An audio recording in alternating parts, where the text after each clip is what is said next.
And Muslim should be like different balls ہوتی ہیں نا, باسکٹ بال, والی بال, کاک بال. اگر آپ باسکٹ بال کو یہاں سے پھینکیں تو مے بی اس کی it will bounce back to like this place. آپ والی بال کو پھینکیں تو اس سے مزید کم, کاک بال کو پھینکیں تو وہ اس سے مزید نیچے. لیکن میجک بال کو اگر آپ پھینکیں یہاں سے تو نیچے باؤنس کر کے واپس اپنی جو اوریجنل جگہ سے بھی اوپر جاتی ہے. تو literally we Muslims should be like magic balls.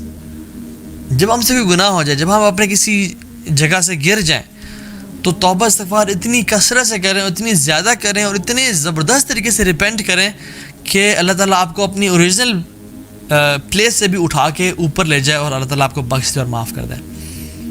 تو یہ امپورٹنٹ چیز, ٹھیک ہے. تیسری چیز, جو تیسرا فائدہ ہے وداؤٹ گیٹنگ انٹو ڈیٹیلز, وہ تقدیر کا ہے. تقدیر پہ یقین اور ایمان. کبھی یہ نہ کہیں کہ کاش, لو کبھی نہ کہیں love, if, don't say if only I would have done it, if only میں یہ کام نہ کرتا. لیکن میرے فرمان صلی اللہ علیہ وسلم, جب بھی تم پہ کوئی کلیمٹی بیفال کرے, کوئی مشکل آئے, ڈونٹ سے اف, انسٹیڈ سے قدر اللہ ما شاء فعل. کیونکہ اف کہنا شیطان کے لیے دروازے کھولتا ہے, کیونکہ ہر چیز اللہ کے تقدیر میں لکھی ہوئی ہے. ایک شخص تھا جس کا نام تھا Eric. He was very clumsy, he was very lethargic. وہ اس کا بڑا فیمس واقعہ ہے. 12 دسمبر 1985 کو یہ واقعہ پیش آیا اور his flight was 1285, his flight number was 1285. تو وہ شخص بڑا لیتھارجک, لیزی سا تھا, پروکاسٹینیٹ کرتا تھا. اس کو اس کی فیملی سے کلمزی کہتی تھی, کلمزی ایرک نام سے. تو وہ شخص, اس کی فلائٹ تھی, وہ اپنے گھر واپس جا رہا تھا, لیٹ ہو گیا, پیکنگ میں دیر کر دی, سویا رہ گیا, اٹھا, بھاگا, دوڑا, دیکھا, ایئرپورٹ پہنچا تو اپنی فیملی سے ملنے بہت عرصے بعد جا رہا تھا. And all of the parents were very excited and his family were getting together and they were excited to meet Eric. وہ جب ایئرپورٹ پہنچا اور بھاگا دوڑا اور اپنا بورڈنگ پاس دکھایا تو انہوں نے کہا sir sorry, the flight has gone, you have missed the flight. وہ کہتا ہے کہ یار if only I would have come earlier, اور میں اب سستی نہ کرتا. اور وہ بڑا ڈپریسڈ اور بڑا اس میں اس فیئر کے ساتھ اس نے گھر والوں کو کال بھی نہیں کی کہ یہ میرا کیا ہو گیا. And he was very depressed. وہ وہیں پہ بیٹھا ہوا تھا حتیٰ کہ وہ ڈپریس ہو کے اور غم کے ساتھ اپنے گھر چلا گیا.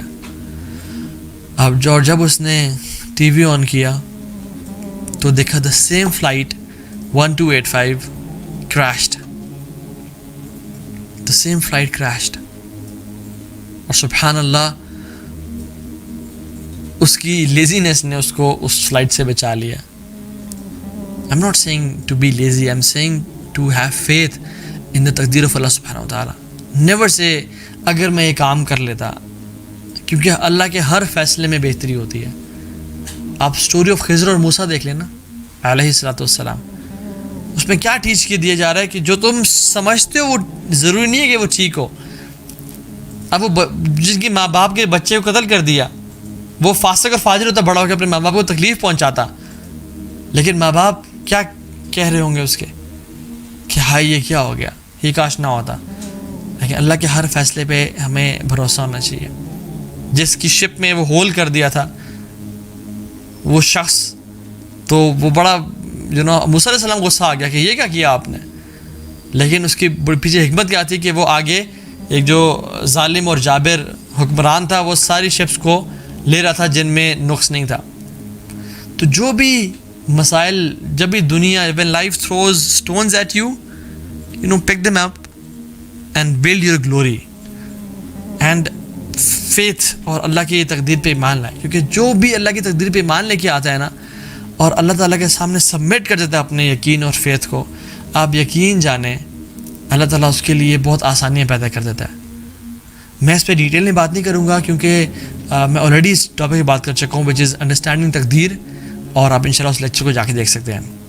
نمبر 4th ٹپ از دعا. اللہ فرماتے ہیں لیس شیء اکرم علی اللہ تعالی من الدعاء. کوئی چیز ایسی نہیں ہے جو اللہ تعالیٰ کے ہاں عزیز ہے اور اکرم ہے فرام دعا. کیونکہ دعا تقدیر کو بھی چینج کر دیتی ہے. اور اس کا ہوتا کیا ہے بیسیکلی, کیوں تقدیر میں پہلے سے لکھا ہوتا ہے کہ یہ شخص اس پوائنٹ پہ اس کو مشکلات آئیں گی, یہ مشکلات کو حل کرتے کرتے تھک جائے گا, دعا نہیں کرے گا, حتیٰ کہ ایک پوائنٹ آئے گا جب یہ دعا کرنا شروع کر دے گا اور اس کا فیض اتنا زبردست ہوگا دعا پہ, تو اس کی تقدیر یہاں سے بدل جائے گی, کیونکہ اللہ تعالیٰ علام الغیوب ہے, وہ تو ہر چیز کو جانتے ہیں, اور وہ پھر اس طرح سے جو ہے نا اس کی تقدیر بدلے گی. دس از ہاؤ دعا ورکس. عمر بن خطاب رضی اللہ تعالیٰ عنہ جب جا رہے تھے تو آگے سے خبر آئی کہ آپ کیا ڈمیسکس جا رہے تھے غالباً, وہاں پہ تعاون پھیل گیا. تو انہوں نے کہا کہ وہاں پہ تعاون پھیل گیا تو آپ ہم واپس چلتے ہیں. تو ابو عبیدہ ابن جراح رحمہ اللہ رضی اللہ عنہ نے فرمایا کہ فرارا من قدر اللہ, کیا آپ اللہ کی تقدیر سے بھاگ رہے ہیں؟ عمر بن خطاب کہتے ہیں کہ نفر من قدر اللہ تعالی الی قدر اللہ تعالی, ہم اللہ کی تقدیر سے بھاگ کے اللہ کی تقدیر کی طرف ہی جا رہے ہیں. مینز کہ اللہ تعالیٰ نے تقدیر میں لکھا ہوا تھا ہمارا مڑنا اور ہمارا اس دنیا میں سے مطلب ڈمیسکس نہ جانا اور واپس پیچھے چلے جانا. تو سبحان اللہ, آپ دیکھیں کہ دعا جو ہے نا ہر چیز کو چینج کر دیتی ہے. آپ موسیٰ علیہ السلام کی سٹوری دیکھ لینا, کسی بھی مووی میں جو ہے نا کوئی ایک انسیڈنٹ اور ایونٹ بڑا امپورٹنٹ ہوتا ہے جس کی وجہ سے وہ پوری مووی چینج ہو جاتی ہے. آپ انبیاء کی لائف سٹوری میں دیکھیں, جو مین ایونٹ ہوتا ہے نا جس کی وجہ سے ان کی لائف چینج ہو جاتی ہے, وہ دعا ہوتی ہے. موسیٰ علیہ السلام فرعون سے بھاگ کے, ایک شخص قتل ہو گیا, آ کے عورتوں کی مدد کی, تھک ہار کے, فیئر ہے کہ مجھے آ کے لوگ پکڑ نہ لیں, بھوک اور پیاس ہے اور اتنا جو ہے نا وہ مشکل میں ہے کہ کیا کہتے ہیں, ربی انی لما انزلت الی من خیر فقیر, یا اللہ مجھ پہ آپ کوئی بھی خیر بھیجے میں اس کا محتاج ہوں. Now this was a transition point in his life. دعا کی اللہ تعالیٰ سے. اب یہ وظیفہ لے لیں, اس کو لکھ لیں اپنے پاس. جو شخص چاہتا ہے اس کی لائف میں آسانیاں آ جائیں اور مشکلات کا حل ہو جائے, وہ اللہ سے دعا کرنا شروع کر دے. اور ان نے یہ دعا کی تو وہ لڑکی چلتی بھی آ گئی اور کہا کہ میرے والد صاحب آپ کو بلا رہے ہیں. And his life changed. ان کو گھر مل گیا رہنے کے لیے, ان کو جاب مل گئی کرنے کے لیے, ان کا رشتہ ہو گیا ایک لڑکی کے ساتھ, اور پھر اللہ نے ان کو نبی بھی بنا دیا. اللہ اکبر. تو دعا چینجز دا ہول پرسپیکٹو. اور دعا کی جو قرآن لیگیسی آف دعا ہے نا, وہ یہ ہے کہ انسان دل سے دعا مانگے, دل سے دعا مانگے. اصحاب کہف کی جو دعا ہے وہ کیا انبیاء تھے؟ نہیں. وہ کیا علماء تھے, مفسرین تھے, شیخ الحدیث تھے؟ نہیں, لڑکے تھے عام سے, شرک سے بھاگے, دور جا رہے تھے, دل سے دعا کی کہ ربنا آتنا من لدنک رحمہ وہیئ لنا من امرنا رشدا, یا اللہ اپنی طرف سے ہمیں رحمت دے اور ہمارے کام میں ہمارے لیے آسانی پیدا کر دے, ہمارے افیئر کو سدھار دے ہمارے لیے. اللہ تعالیٰ نے اس کو قرآن پر آ کے نازل کر دیا. اللہ اکبر کہ محمد کریم صلی اللہ علیہ وسلم وہ بھی اس کو پڑھ رہے ہیں, صحابہ بھی اس کی تلاوت کر رہے ہیں, ابو بکر عمر بھی اس کی تلاوت کر رہے ہیں. کیوں؟ کیونکہ وہ دعا دل سے نکلی ہوئی دعا تھی.